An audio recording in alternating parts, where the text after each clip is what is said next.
Welcome back to the channel, guys. Today we're talking about defending a body round kick. We're going to look at the kickboxing, the go-to kickboxing defense for that, and then the go-to Muay Thai defense. And keep in mind, we're talking about blocking. We're not talking about catching yet. We'll get to that in a later episode. I'm going to teach you the two techniques that I like most from these two styles. We're then going to talk about the options for counters, and then we'll go into the strengths and weaknesses of each and really talk about which is better for you, because this isn't one of those things like this is better and this one's terrible. It's not quite that simple, but to make the decision, you really need to understand the nuances of each block. So stick around, guys. After the intro, we will dive into this full episode on how to block body round kicks.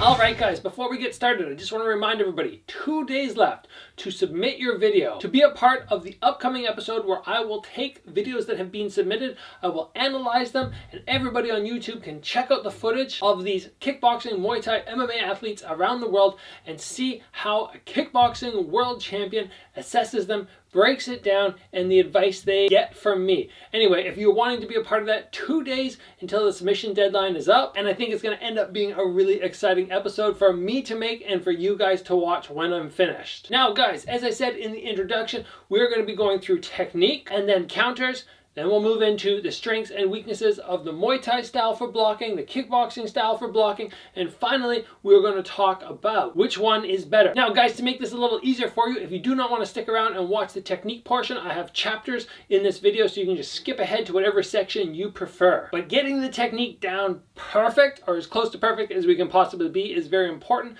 So if you don't feel 100% confident in your defense, whether we're talking the Muay Thai or the kickboxing style. So guys, let's start today with the kickboxing style block. I call it a cross block, coming right across the body. Two arms take the impact. We will break this down right now. Well, let's imagine right now that the left body round kick is coming. To keep everything really condensed, really short, we're just dealing with the body round kick. Both hands are already up. What I'm looking to accomplish here is not just simply get my arm across and go, okay, that's enough. We need to break down the details. So the first detail that's very important is the hand that reaches across does not drop in level. I don't try and catch the kick on its way up and reach in, because that exposes me to, let's say, something like a Brazilian kick where they switch levels. We want to come straight across. And my other hand ideally is up at temple height as a backup to protect me. But we want to make sure that we're not putting all the weight on this arm when we go across from the block. We want to have 30%, I say 20 to 30% of the weight here and 70 to 80% here, and I reach across and I take impact on both arms. Now if I just focus on that and that's all I do, block, and I forget about the whole rest of the body, I'm just going to very simply get knocked over, which will leave me later with no counter when we talk about that. So what we really need to focus on is what do we do through the lower body. And what I like to do is I like to shift my upper body almost like I'm getting ready to throw a jab. My shoulder takes the lead, I twist, I drop a little bit of extra weight in, and I bend my knees very slightly. And you can see my knees turn a little bit outwards. That's when I have time, and the kick hasn't caught me by surprise. If it catches me by surprise and all I have time for is that, then I do it. But if I see it coming and I see the skip and I go, okay, I have time here, I shift my body, I drop my weight very slightly, my hands stay nice and high, 70 to 80% off the lead arm, I smack into it, and now from here I'm based out, and it'll be easy for me when I get into a more advanced frame of mind to get my counters off, whatever it's going to be. Now the kickboxing block for me is super easy. I've used it so many times. It's so effective. But just because I'm mostly a kickboxer doesn't mean I have not studied the Muay Thai style. I have. I've spent time in Thailand. I've watched so many Muay Thai fights, and I've trained with so many Muay Thai practitioners. So I have used this block as well. Even when I fought Lerdsila, one of the best Muay Thai fighters in the world, I still utilize that block. So let's break that down right now. My hands are up at head level. What I'm trying to accomplish here is I'm trying to get the knee up to elbow level, and I don't want to leave a space in between. I don't want to come up here for the block because now there's a space for that leg to sink through into my body. But I also don't want to take my knee and slam it right into my elbow, because then I can actually just hurt my own leg. So when I was in Thailand, I was taught both versions. A lot of people say elbow on the inside, elbow on the outside. So I thought I'd get some clarification when I went to Thailand. I went to Simbi Gym. They said outside. I went to Eminent Air a couple weeks later and they said, no, elbow on the inside. So now I tell people, do whatever you feel comfortable with. There's not like one is completely wrong and one is completely right. So my hand does not drop in level. That's very important. I don't drop and then bring my knee up. I want to make sure that my head is being protected by this arm. This is a solid surface here. I'm not letting it go limp. It's not going to get kicked and just bounce off my own face. I keep it strong. I lift my knee. I like to go outside on this leg. And now from here, with the flexion in my leg and the flexion in my arm, I've created a solid barrier. And I want to make sure I'm not going out on 90 degrees. I'm not coming straight in front. I'm going to go on a 45. And then from there, any left round kick that comes at body level is going to meet shin or forearm, and it's not going to get through. One of the questions that I get quite often is, especially for when blocking a low kick, but for this one as well, do toes come up or do toes come down? And again, everybody teaches different. The benefit to pointing your toes, the argument is, at least when I've heard people explain it, is you cover more distance. When I'm up here, I lose out on that extra, 3 inches of coverage. But when I lift my foot up, I create more tension through the muscle that's right beside the shin.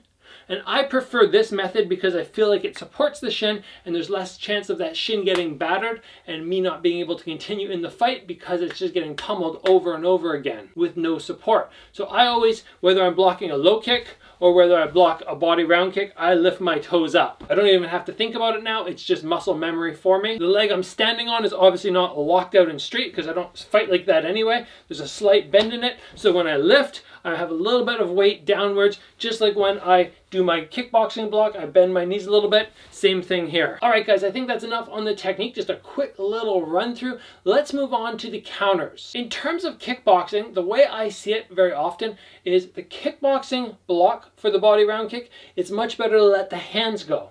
Whereas on the Muay Thai style, it's much easier coming back with the leg. But we'll go into a bit more depth here. So when the body round kick comes and I kickboxing style block it with my cross block, I can't use this hand.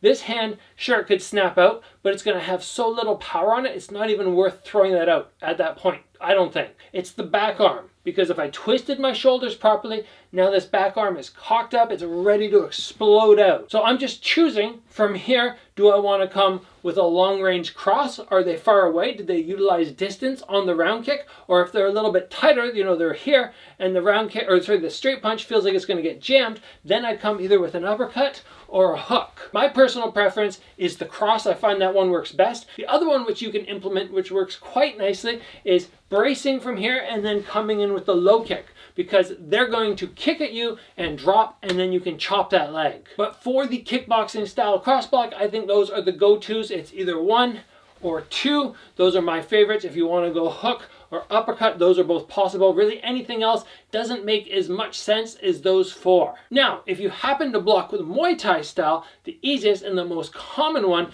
is to block and then come back with your own round kick. But keep in mind, when you're in Thailand and everybody's basing what we execute on Muay Thai style from Thailand, it's a lot of their scoring is based off being able to hit somebody and off balance them. So yes, you can definitely go 1 to 2. If you want to get a little bit fancier, you want to let that arm go, you could come 1 and then right into 2, but you kind of have to Superman. Not as effective as the kickboxing style one because both feet are on the ground. On this one, it's probably best to block, get your foot back down, and then decide what you're going to do. But the round kick counter is sort of the go-to, and you could switch levels. You could come head level, body level, or even down to the leg if you want. But in terms of Muay Thai counters, I feel like there are less options than kickboxing.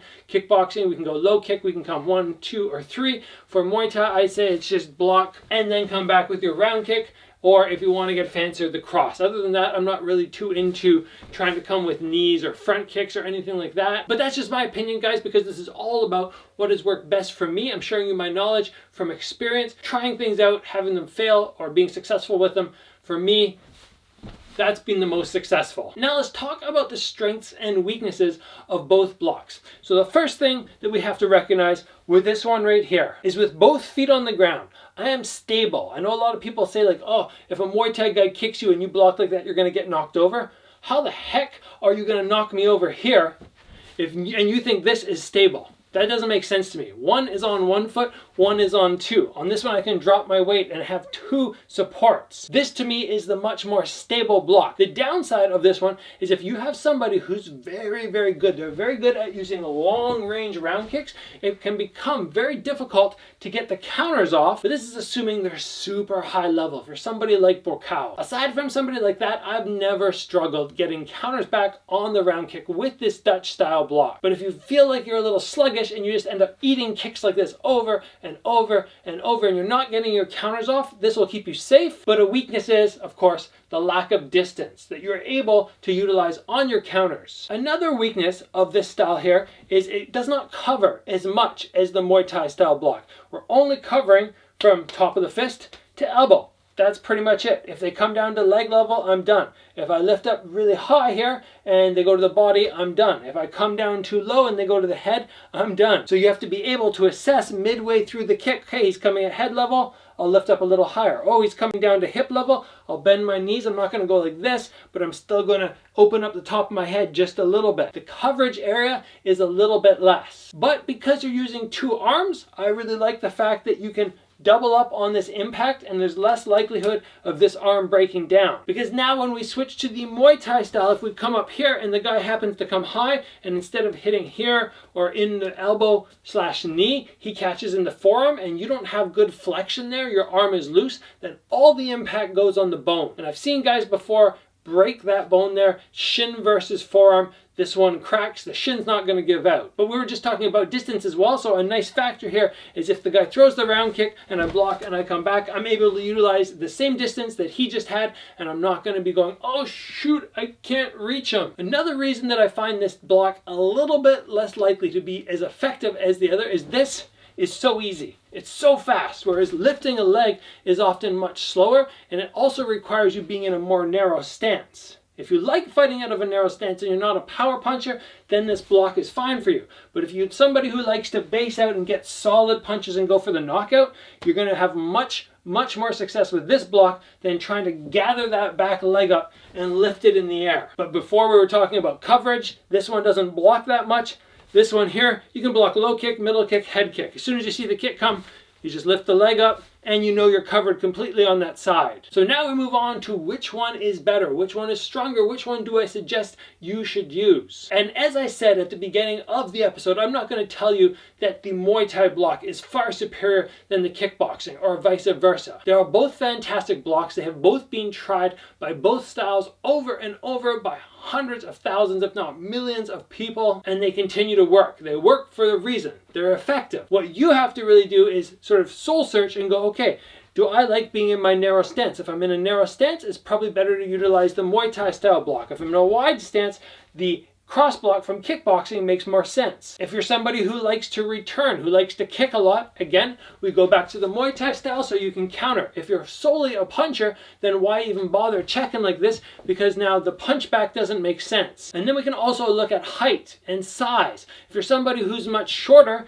it makes more sense for you to block like this and then try and close distance and get yourself on the inside. Whereas somebody who's longer, when you block, you might not want to commit to falling forward and getting within that range. So maintaining range with that technique works better for you. And beyond that, we could start looking at things like muscle mass or body fat percentage. If you're somebody lean, lifting your leg up is probably fairly easy. If you're somebody who's big and heavy, have muscular legs, or you're a little bit overweight, you might find that lifting the leg up is very fatiguing, whereas the cross block on either side is just so easy. And you're going to exert less energy with that than having to lift the leg up and throw the kick. Is one better than the other? Absolutely not. You can figure out which works best for you. As a kickboxer, I'll just be blunt with you. I like this block more. I prefer this block. I utilize this block because then we can start adding in other elements like scooping through and throwing a counter round kick. Although with Muay Thai, there are elements where we can block, we can reach down, catch, and then pull the leg up and have their leg. There's many follow-ups to these two techniques. I won't go into them today, but just keep in mind that these two blocks are not just done with one or two. There's lots of follow-up things that we can add in to make them more advanced. Anyway, guys, if you would like to see a follow-up to this video where we talk about what we can do to scoop or catch the round kick, going into the details and the follow-up attacks from there, let me know in the comments below. If you guys enjoyed the video, give it a like. If you have not already, please join the channel and get subscribed. Train hard, guys, and I'll see you back here soon for another video.